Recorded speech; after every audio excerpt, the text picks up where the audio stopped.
నమస్తే మిత్రులారా, నేను మీ శ్రీనివాస్ చౌహాన్ అడ్వకేట్.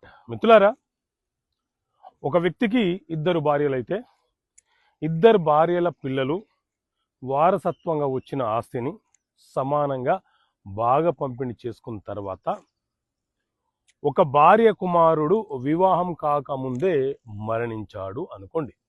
అప్పుడు అతని వాటా ఆస్తి ఏదైతే ఉందో అది ఎవరికి దక్కే అవకాశం ఉంటుంది.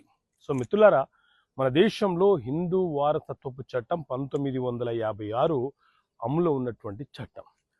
ఈ చట్టంలో ఒక సిద్ధాంతం, ఒక ప్రిన్సిపల్ ఏముంటుంది అని అంటే ఫుల్ బ్లడ్ ఆఫ్ బ్లడ్ అనే సిద్ధాంతం ఉంటుంది.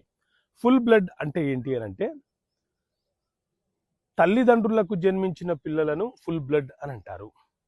అలాగే సవతి పిల్లలను మరియు మొదటి భార్య యొక్క పిల్లల యొక్క రిలేషన్షిప్ని ఆఫ్ బ్లడ్ అని అంటారు. అయితే మొదటి భార్య పిల్లలు రెండో భార్య పిల్లలు ఆస్తులను పంచుకున్న తర్వాత మొదటి భార్య పిల్లల్లో ఎవరైనా ఒకరు మ్యారేజ్ కాకుండా చనిపోతే అతని వాటా అతని తోబుట్టువుకు మాత్రమే దక్కుతుంది, కానీ రెండో భార్య పిల్లలకు దక్కడానికి అవకాశం ఉండదు.